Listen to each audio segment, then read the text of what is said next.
Malappuram Valanchery Moochikkal ബൈപ്പാസിൽ road തകർന്ന് വെള്ളക്കെട്ട് രൂപപ്പെട്ടത് യാത്ര ദുഷ്കരമാക്കുന്നു. നിർമ്മാണം പൂർത്തിയായി 6 മാസം തികയുന്നതിന് മുമ്പാണ് റോഡ് തകരുകയും മഴ പെയ്യുമ്പോൾ വൻതോതിൽ വെള്ളം കെട്ടിനിൽക്കുകയും ചെയ്യുന്നത്. പാലക്കാട് ഭാഗത്തു നിന്നും ദേശീയപാതയിലേക്ക് കയറാനും തിരിച്ചുമുള്ള നൂറുകണക്കിന് ഭാരവാഹനങ്ങൾ ആശ്രയിക്കുന്ന പ്രധാന ബൈപ്പാസിലാണ് വെള്ളക്കെട്ട്. വളാഞ്ചേരി മൂച്ചിക്കൽ ബൈപ്പാസിലൂടെ ഇപ്പോൾ യാത്ര ചെയ്യണമെങ്കിൽ ജീവൻ കയ്യിൽ പിടിക്കണം. നേരിയ മഴ പെയ്യുമ്പോൾ പോലും റോഡിൽ വലിയ രീതിയിലാണ് വെള്ളം കെട്ടിനിൽക്കുന്നത്. ഇതിലൂടെ ലോഡ് കയറ്റിയ വലിയ വാഹനങ്ങൾ ഉൾപ്പെടെ കടന്നുപോകുമ്പോൾ വെള്ളം അടുത്തുള്ള കടകളിലേക്ക് ശക്തമായി തെറിക്കുകയാണ്. ഇത് കാരണം കടകളിലെ സാധനങ്ങൾ വരെ നശിക്കുന്നതായാണ് വ്യാപാരികൾ പരാതിപ്പെടുന്നത്. ഈ ഹൈവേ ഇങ്ങനെ ഇറങ്ങിയിട്ട് പാലക്കാട് ഭാഗത്തുനിന്ന് ഈ ഹൈവേക്ക് കയറാനും ഉള്ള വണ്ടികൾ ഫുള്ള് ഇതിൽ കൂടെയാണ് പോണത്.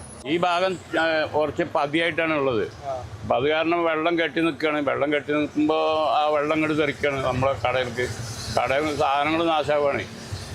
അത് വലിയ പ്രശ്നമുണ്ട്. കാരണം ഇത് ശാശ്വതമായ രീതിയിൽ ചെയ്തിട്ടുണ്ടെങ്കിൽ കാര്യം നടക്കില്ല. കാരണം അവിടുന്ന് ഒഴുക്കാക്കി കൊണ്ടുവരണം, അപ്പോഴേ നടക്കുള്ളൂ, അല്ലാതെ നടക്കില്ല. അത് പാലക്കാട് ഭാഗത്തേക്ക് പോകുന്നതിനേക്കാൾ കൂടുതൽ വാഹനങ്ങളാണ് ഈ ബൈപ്പാസിനെ ആശ്രയിക്കുന്നത്. ഭാരമേറിയ വണ്ടികൾ നിരന്തരമായി പോകുന്ന റോഡിന്റെ പല ഭാഗങ്ങളും ഇതിനോടകം തന്നെ പൊട്ടിപ്പൊളിഞ്ഞു കഴിഞ്ഞു. 6 മാസം മുൻപ് ഇതേ അവസ്ഥയെ തുടർന്ന് ഈ ചാനൽ അടക്കമുള്ള മാധ്യമങ്ങൾ വാർത്ത നൽകിയപ്പോഴാണ് അധികൃതർ റോഡ് പുനർനിർമ്മിച്ചത്. എന്നാൽ ഇത് ജനങ്ങളുടെ കണ്ണിൽ പൊടിയിടാൻ വേണ്ടിയുള്ള താൽക്കാലിക പണി മാത്രമായിരുന്നുവെന്നാണ് ഇപ്പോഴത്തെ തകർച്ച തെളിയിക്കുന്നത്.